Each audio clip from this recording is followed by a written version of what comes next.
Hello बच्चों। मैं उम्मीद करता हूँ कि आप सब अच्छे होंगे दोस्तों। आज हम लोग बात करने वाले हैं कि अधिकतर बच्चे का सिलेक्शन क्यों नहीं हो पाता है। जेईई नीट में अधिकतर बच्चे सिलेक्ट क्यों नहीं होते हैं। इसका मेन रीजन मैं आप लोगों को बताने वाला हूँ। अगर इस चीज को आप करना शुरू कर दोगे ना, तो मैं आपसे मतलब इतना तो कह सकता हूँ दोस्तों कि आप 100% सेलेक्ट हो सकते हैं। लेकिन आपको ये चीज करना होगा। चलिए आइए समझते हैं बात को। सबसे पहले बात, हम लोगों को पता है कि जब हम लोग किसी चीज को पढ़ते हैं तो उसमें क्या क्या होती है। एक थ्योरी होती है। थ्योरी, हाँ, plus concept. Concept based question, फिर प्लस कैलकुलेशन।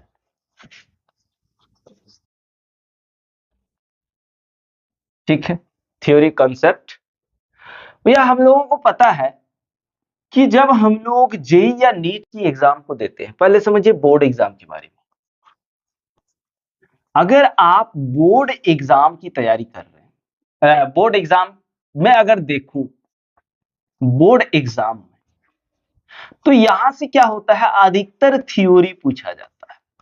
अधिकतर क्या पूछा जाता है, थ्योरी पूछा जाता है। जैसे ही आप कंपटीशन एग्जाम घुस जाओ, कंपटीशन, या फिर आप इसको बोलोगे तो टॉप एग्जाम, जो भी बोलो, कंपटीशन में जैसे घुस जाओ, तो यहां पे क्या होगा दोस्तों, आपको ओनली फॉर थ्योरी, थ्योरी से तो क्वेश्चन होगा ही नहीं। थ्योरी से क्वेश्चन उतना नहीं होता। याद रखना, थ्योरी प्लस कंसेप्ट से आपका 20 to 25% क्वेश्चन पूछता है। कितना? इतना पूछता है। थ्योरी प्लस कंसेप्ट से कितना पूछता है मेरे प्यारे बच्चों? 20 से 25% पूछा जाता है।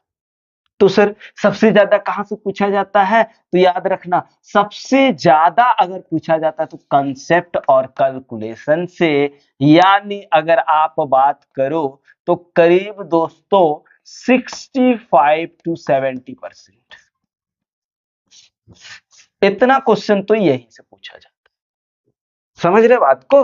ये चीज एकदम करिए। इस चीज को अपन जो बता रहे हैं, इस चीज को करने की कोशिश करिए। अब बात समझिए, समझने की कोशिश करिए। ये भी 20 से 25% कब आप कर सकते हैं? जब आपको थ्योरी बेस्ड क्वेश्चन करने आता है। थ्योरी आपने समझ गया, और थ्योरी को समझने के बाद उससे मिला करके, उसी से रिलेटेड आपने सोचना शुरू किया कि भाई इस थ्योरी से तो इस तरह का क्वेश्चन है तो इसका आंसर ये होगा। इस तरह से कर सकते हैं। लेकिन अधिकतर यहां पे आपको कंसेप्ट तो समझना ही है। बिना कंसेप्ट के आप कैलकुलेशन कैसे करेंगे? बिना कंसेप्ट का आप सवाल कैसे करेंगे? तो यहां तो आप जानते ही हैं, जेई नीट में ज्यादातर क्वेश्चन थ्योरी से या कंसेप्ट से नहीं पूछा जाता है। ज्यादातर क्वेश्चन कहां से पूछा जाता है? सवाल। तो आपको सबसे ज्यादा क्या करना होगा? सवाल बनाना होगा भाई। आप क्या करते हैं, ध्यान दीजिए, आप क्या करते हैं? कोचिंग से आते हैं, कोचिंग से आने के बाद नोट्स को पढ़ना शुरू कर देते हैं। अरे कोचिंग में ये चीज पढ़ाया है, नोट्स पढ़ो, हो जाएगा। भैया कोचिंग आपको सिर्फ कंसेप्ट कराता है। कोचिंग ये नहीं कह देता है कि हम सवाल कर दे, सवाल तो आपको खुद करना है। पर अधिकतर बच्चे ऐसे करते नहीं है। नोट्स लिया, नोट्स से पढ़ना शुरू किया, उसी को पढ़ रहा है, पर डे पढ़ रहा है। भैया सिलेक्शन कहां से होगा? आप क्या करिए, समझिए बात को, थोड़ा समझिए। हम लोग यहाँ पे सबसे पहले फिजिक्स फिजिक्स पढ़ते हैं। फिजिक्स के बाद मैथ पढ़ते हैं, है ना। मैथ के बाद आपका क्या बोलते हैं, फिजिकल केमिस्ट्री पढ़ते हैं। उसके बाद इनऑर्गेनिक पढ़ते हैं। उसके बाद ऑर्गेनिक पढ़ते हैं। ये दोनों तो हमको पता है थ्योरी बेस्ड। लेकिन ये तीनों जो आप देखोगे, ये तो भैया कैलकुलेशन, ज्यादातर इसमें कैलकुलेशन ही होता है। ज्यादातर कैलकुलेशन होता है। तो आप क्या करिए, आप जब कोचिंग से आओ तो भैया घर में कम से कम इसको, यानी जो कोचिंग में पढ़ाया उसको 30 से 35 मिनट, 30 से 35 मिनट उसको रिवाइज कीजिए। क्या करिए? रिवाइज कीजिए। ठीक है, 30 से 35 मिनट रिवाइज कीजिए। उसके बाद आप सिर्फ सवाल लगाइए, सिर्फ सवाल।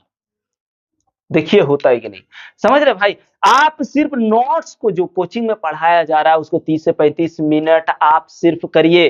30 से 35 मिनट रिवाइज करने के बाद उससे रिलेटेड आप सवाल करना शुरू करिए। जितना आप सवाल करोगे उतना ज्यादा आप जेईई या नीट को क्रैक कर सकते हैं भैया। अगर आप सवाल नहीं लगा रहे हैं ना तो फिर समझ लीजिए, समझ लीजिए भाई, अगर आप बोर्ड एग्जाम में थ्योरी केवल करते हैं, क्योंकि बोर्ड एग्जाम का तो भाई सिलेबस हम लोगों को पता ही है, सीधा साधा सिलेबस है। पर जेईई और नीट जैसे बड़े एग्जाम का छोटा मोटा सिलेबस नहीं है भैया, छोटा मोटा सिलेबस नहीं है, बहुत ज्यादा टफ सिलेबस है। इसलिए इसको जब कोचिंग में कराए उसी नोट्स पे सारा टाइम मत दो, सारा दिन बर्बाद मत करो। आपको जो कोचिंग में पढ़ाया उसको आप क्या करो, सिर्फ आप 30 से 35 मिनट उसका रिवाइज करो। ज्यादा से ज्यादा अगर कहो तो 40 मिनट रिवाइज करो, और ज्यादा से ज्यादा उसके बाद जितना जो समय बचता है भाई उस पर आप सवाल लगाना शुरू करो। क्योंकि जेईई नीट में आपका थ्योरी बेस्ड क्वेश्चन तो कम ही होता है, थ्योरी से तो क्वेश्चन होता ही नहीं है ना? होता भी है तो बहुत कम, थ्योरी प्लस कंसेप्ट 20 to 25%।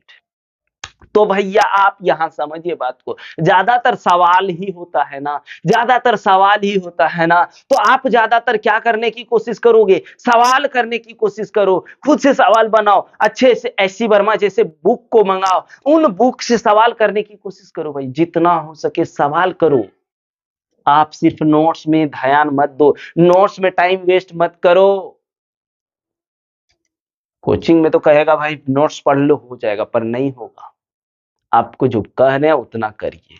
उसके बाद इससे इससे तो भैया आप कम से कम इसको 45 मिनट तक, 45 मिनट आपने रिवीजन करना है। कितना? 45 मिनट रिवीजन करना है, और इससे बेस्ड क्वेश्चन यानी सवाल इसमें भी करना है। जितना आप सवाल करोगे उतना परिपक्व हो जाओगे, और एकदम लिख के देते भाई आप नीट एग्जाम या फिर जेईई एग्जाम निकाल के छोड़ोगे। लेकिन दिमाग थोड़े ना है, इतना थोड़े ना करने जाएंगे। सबसे बतियाने में फुर्सतें नहीं है तो हम लोग पढ़ेंगे कब? सवाल थोड़े ना बना पाएंगे हम लोग। बस नोट्स पढ़ लेते हैं, नोट्स पढ़ने के बाद बोलते हैं अरे बहुत पढ़ लिए, हो गया मेरा तो इस बार सिलेक्शन पक्का है। सिलेक्शन ऐसे नहीं होता है भाई, सिलेक्शन के लिए आपको बहुत मेहनत करना होगा, और मेहनत करने का मतलब आपको सवाल करना होगा और खुद से सवाल करना होगा। कोचिंग आपको सवाल सारा नहीं कराएगा, कोचिंग पे डिपेंड मत होइए, खुद करने की कोशिश करिए। जब तक आप खुद नहीं करोगे ना भाई, कुछ नहीं होने वाला। याद रखिए, खुद से ही करना होता है। एकदम ज्यादा से ज्यादा सवाल करने की कोशिश करिए। अगर आपने 7 घंटा का रूटीन बनाया हुआ है कोचिंग छोड़ करके, तो आपने क्या करना है भाई, इसमें से मान लो 30 मिनट और इसमें से मान लो 45 मिनट, कितना हो जा रहा है? 1 घंटा 15 मिनट। चलो 1.5 घंटा लगा देते हैं। 1.5 घंटा आप क्या करो, नोट्स को पढ़ो, रिवाइज करो, कंसेप्ट को रिवाइज करो। उसके बाद आप 7 घंटे में से इतना घटा दीजिए ना, 6 साढ़े 5 घंटा बचता है। 5.5 घंटा केवल आप सवाल लगाओ। जितना आप सवाल लगाओगे भाई इतना परिपक्व हो जाओगे, लिख के देते आप निकाल लोगे एग्जाम। लेकिन अगर नहीं करोगे तो फिर नहीं हो पाएगा। आप लोगों को इतना बताया जा रहा है, क्यों नहीं आप लोग समझ रहे भाई?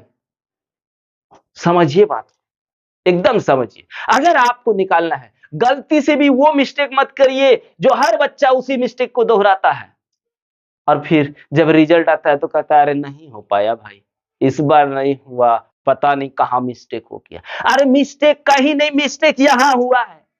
आप यहां गलत कर रहे हो ना, आप सवाल नहीं लगाते हो, आप सिर्फ नोट्स में लगे हुए होते हो। भाई सवाल लगाओ यार, तब कुछ होने वाला है, नहीं तो फिर नहीं होने वाला। याद रखना।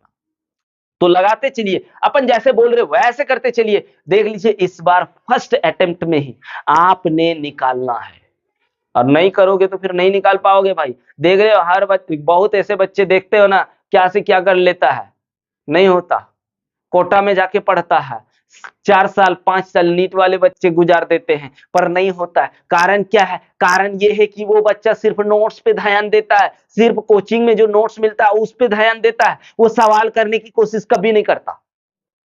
और जब आप सवाल करने की कोशिश करने लगोगे ना, तो लिख के दे रहे भैया, आप 100% वो चीज करोगे, 100%, क्योंकि आपके दिमाग भी प्रोग्रेस होगा भैया। आप जब खुद से सवाल बनाना शुरू करेंगे तो दिमाग क्या होगा? प्रोग्रेस होगा। उसके बाद फाड़ के रख दो एग्जाम। ये चीज करना होता है। आप लोग ऐसे तो करोगे नहीं, तो कहां से हो पाएगा? चलो भाई, इस चीज को एकदम ध्यान में रखिए और दोस्तों को शेयर कीजिए, ज्यादा से ज्यादा शेयर कीजिए। और भाई अगर अभी तक सब्सक्राइब किए हो, नहीं किए हो, तो कर लीजिए। अपन बोलेंगे नहीं कि करिए या ना करिए, लेकिन दोस्तों को शेयर जरूर कीजिए। सब बच्चा इस चीज को जान लेगा भाई, और जानने के बाद वो भी ये मिस्टेक कभी नहीं करेगा और एग्जाम 100% निकालेगा। चलिए भैया, चलते हैं।